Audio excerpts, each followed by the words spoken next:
Hey everyone, I'm working to hit 1,000 subscribers, and I need your help to get there. If you enjoy this content, please hit that subscribe button right now. What's going on, Mets fans? And I'm going to warn you right now, this video is going to hurt. If you thought losing Edwin Díaz was bad, if you thought the way it happened was disrespectful, what I'm about to break down is going to make you realize it was even worse than you thought. We need to talk about how the Mets lost Edwin Díaz over $3 million. $3 million? With Steve Cohen as the owner, with $14 billion in net worth, with an $8 billion casino project just approved. The Mets lost one of the elite closers in baseball over an amount of money that Steve Cohen probably spends on wine in a month.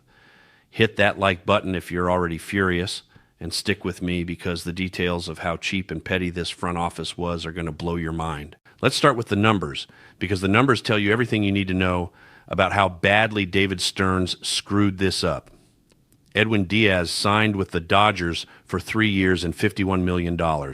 That breaks down to $17 million per year. Now, reports came out after the signing that the Mets had internally discussed offering Edwin somewhere in the range of 3 years and $48 million. So we're talking about a $3 million difference over the life of the contract, $1 million per year.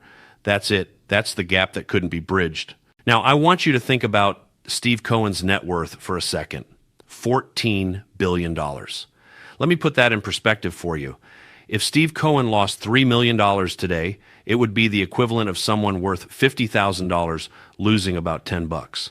It would mean absolutely nothing to his lifestyle. He wouldn't even notice it. The interest he earns on his investments in a single day is probably more than $3 million. And yet, the Mets let Edwin Díaz walk to the Dodgers over that amount. How does that even happen? How does an organization with unlimited resources nickel and dime one of the best closers in baseball over what amounts to pocket change for the owner? The answer is David Stearns and his small market mentality. Stearns looked at that $3 million difference and thought, that's not worth it. We're overpaying. We can find better value elsewhere. He made a Milwaukee decision for a New York team. He operated with constraints that don't exist. But here's what makes this even more infuriating. It's not just about the $3 million. It's about what that $3 million represented to Edwin Díaz. When you're negotiating with a player, especially a player who's been with your organization for years, who's been through injuries and adversity, who's invested himself in your team, those final numbers matter. Not because the player necessarily needs that extra million per year, but because it shows how much you value them. It shows whether you're willing to go the extra mile to keep them. The Dodgers understood this. They came in at $17 million per year, which was probably right around market value for Edwin. They didn't lowball him. They didn't try to get a discount. They just paid him what he was worth and made him feel valued in the process. Meanwhile, the Mets were sitting there trying to save $1 million per year on a guy who could be the difference between making the playoffs and missing them. That small market thinking applied to a big market reality. And you know what the worst part is? The Mets are going to end up spending that money anyway. They're going to have to find bullpen help. They're going to have to sign relievers or make trades to fill the hole that Edwin left. And I guarantee you, when you add up all those moves, when you calculate the total cost of replacing Edwin Díaz's production, it's going to be way more than $3 million. So not only did they lose a great player, they lost him in a way that doesn't even save them money in the long run. Let me also point out the timing of how this went down, because that makes it even more insulting. The Mets waited until after the Devin Williams trade to really engage with Edwin on a contract. They damaged the relationship first, then tried to negotiate.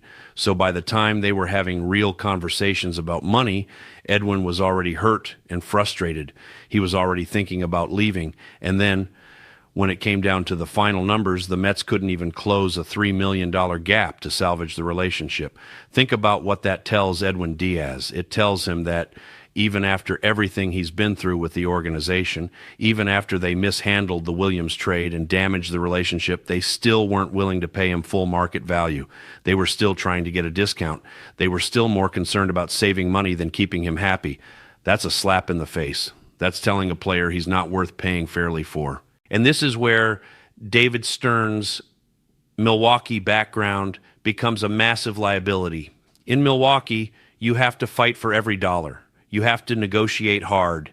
You have to try to get discounts wherever possible because your budget is limited.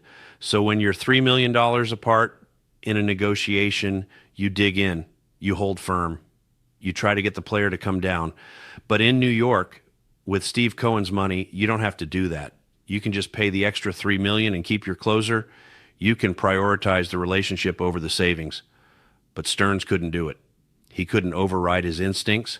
He saw that $3 million gap, and his Milwaukee brain said, no, that's too much. We need to hold firm.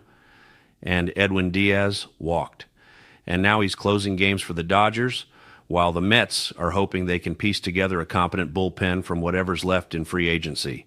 Let me give you some context on how ridiculous $3 million is in the grand scheme of the Mets' finances. Steve Cohen's casino project that just got approved is valued at $8 billion. $8 billion. The profit from that casino, just the annual profit, is going to be measured in hundreds of millions of dollars, and we're worried about $3 million over 3 years. We're letting that prevent us from keeping an elite closer. It's absolutely absurd. Or think about it this way. The Mets' total payroll is going to be somewhere around $250 to $300 million next year. Adding $1 million per year for Edwin Díaz would have increased that by less than 0.5%. That's nothing. That's a rounding error. That's completely insignificant in terms of the overall budget. But David Stearns treated it like it was some massive overpay that would cripple the franchise. And here's another thing that drives me crazy. The Mets didn't save that $3 million to spend on someone better. They didn't say, we're not paying Edwin that much because we're saving our money for Juan Soto or some other superstar.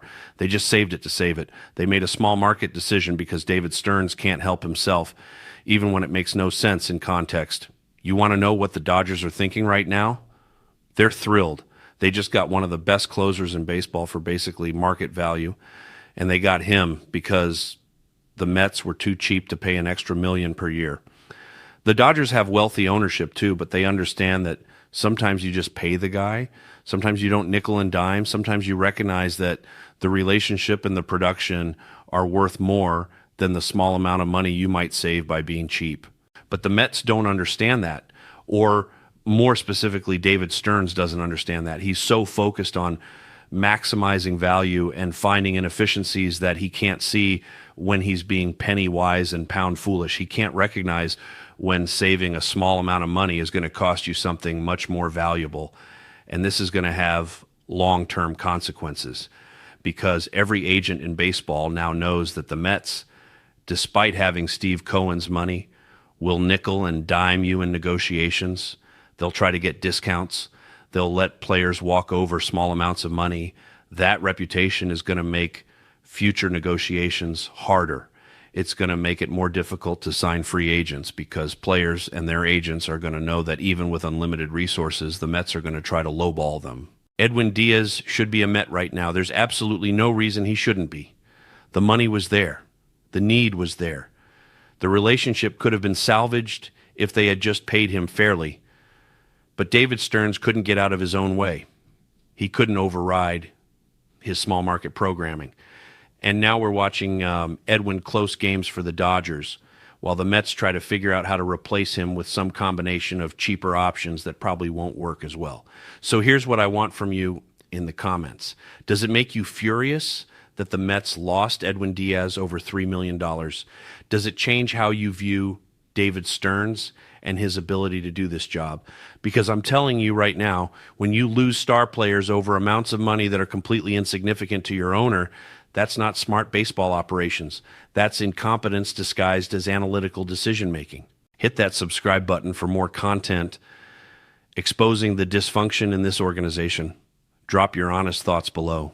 And I'll see you in the next video where we continue holding this front office accountable for wasting Steve Cohen's resources and squandering opportunities to build a championship team.